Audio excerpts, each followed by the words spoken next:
بسم اللہ الرحمن الرحیم اللہم صلی علی سیدنا محمد وعلی آل سیدنا محمد وبارک وسلم۔ معزز سامعین، اقامت دین کے حوالے سے ایک مسلمان کی کیا ذمہ داری ہے؟ سامعین محترم، آپ بخوبی جانتے ہیں کہ اللہ رب العالمین نے انسان کو زمین کے اوپر اپنا خلیفہ بنایا اور زمین کے اوپر رہنے والے لوگوں کی جو کیفیت ہے وہ دو طرح کے لوگ موجود ہیں، ایک عباد الرحمن اور ایک عباد الشیطان۔ ہر وہ آدمی جس نے کلمہ پڑھا ہے لا الہ الا اللہ محمد رسول اللہ، اللہ پاک کی وحدانیت کا اقرار اور رسول اللہ صلی اللہ علیہ وسلم کے خاتم الانبیاء ہونے کی رسالت کا اقرار جو بندہ بھی کرتا ہے وہ مسلمان کہلاتا ہے۔ البتہ یہ اور بات ہے کہ جو بندہ بنوان اللہ کے احکامات پر عمل کرتا ہے وہ صحیح معنوں میں مومن ہے۔ جو لا الہ الا اللہ محمد رسول اللہ کا اقرار کرتا ہے وہ حقیقتاً وہی آدمی ہی مومن ہے اور وہی آدمی ہی خلیفۃ اللہ ہے۔ اللہ نے اپنے اختیارات جو ہے وہ اپنے خلیفہ کو دیے اور واضح کلام اللہ نے فرمایا وما خلقت الجن والانس الا لیعبدون، کہ ہم نے انسان اور جنات کو اس لیے پیدا کیا کہ یہ ہماری عبادت کریں۔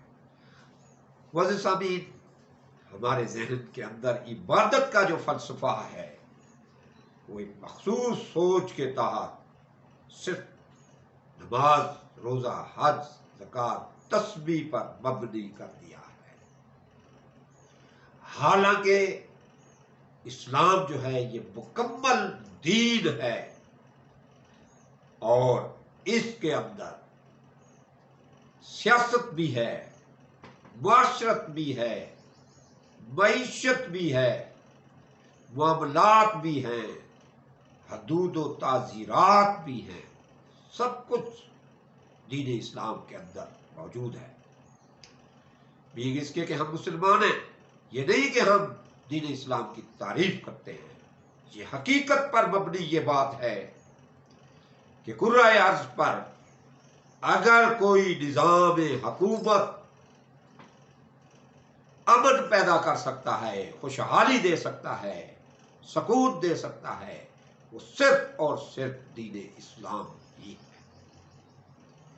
اب ہماری کیا ذمہ داری ہے کہ اللہ نے ہمیں اس دنیا کے اندر بھیجا ہے، ہم خود نہیں آئے، اللہ پاک نے ہمیں بھیجا ہے۔ لازمی بات ہے کہ جس شخص کو کہیں بھیجا جا رہا ہوتا ہے اس کے ذمہ کوئی ڈیوٹی لگائی جاتی ہے۔ ہماری ڈیوٹی صرف اور صرف یہی ہے کہ خود بذات خود دین اسلام پہ مکمل عمل کریں۔ یہ نہیں ہے کہ میں ایک نماز پڑھوں اور ایک نماز چھوڑ دوں، میں نمازیں پڑھوں اور زکوٰۃ چھوڑ دوں، میں زکوٰۃ دوں اور روزے چھوڑ دوں، یہ نہیں ہے۔ مکمل کا مکمل ایمان عقائد اسلام کی نظر میں، مکمل کا مکمل عمل ارکان اسلام کی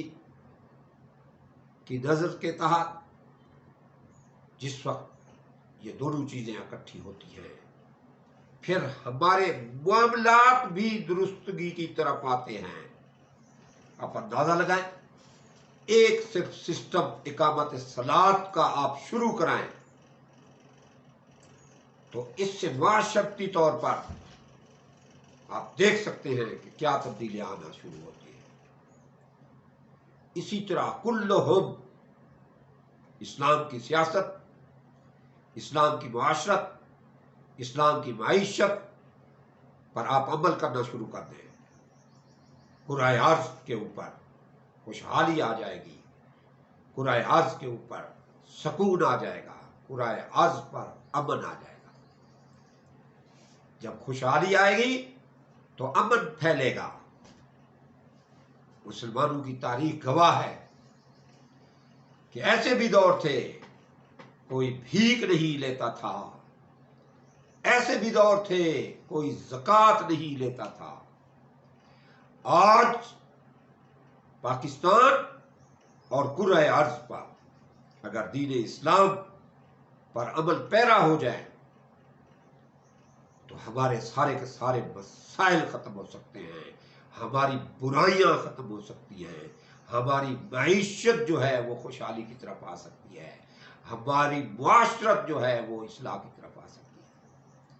اور ہمارا مقصد حیات ہی یہی ہے کہ ہم اللہ کے دین کو اسی طرح پھیلانے کی کوشش کریں جس طرح انبیاء علیہ الصلوۃ والسلام نے کام کیا تھا۔ انبیاء علیہ الصلوۃ والسلام کے بعد آقا دو عالم صلی اللہ علیہ وسلم کی ختم النبیین ہونے کے بعد جس طرح صحابہ کرام نے یہ کام کیا تھا، یہ کام ہمیں ہر حالت میں کرنا پڑے گا، اور یہی ہماری ڈیوٹی ہے۔ ایک جگہ پہ اللہ فرماتے ہیں ہر ذی روح کی رزق کی ذمہ داری ہماری ہے۔ جب رزق کی ذمہ داری وہ خود اٹھاتا ہے تو ہم کیوں معیشت کے پیچھے، سودی لعنت کے پیچھے بھاگے پھرتے ہیں؟ ہم اللہ کا کام کریں گے، اللہ رب العالمین ہمارے سارے کے سارے کام خود بخود کرے گا۔ ہر مسلمان کی یہ ذمہ داری ہے، صف اول پر۔ یہ کسی کافر کی، کسی یہودی کی، کسی عیسائی کی، کسی دائریہ کی یہ ذمہ داری نہیں ہے، کیونکہ وارث الانبیاء علماء ہیں، اور علماء ہی کی ذمہ داری ہے کہ وہ لوگوں کے اندر اقامت دین کے جذبہ کو اجاگر کریں۔ ہم سب، چاہے ہم مرد ہیں چاہے عورت ہیں، ہم کلہم کائنات کے مانیٹر ہیں، ہم پر یہ ذمہ داری ہے کہ ہم اقامت دین کا کام کریں۔ سبحان ربک رب العزت عما یصفون والسلام علی المرسلین والحمد للہ رب العالمین۔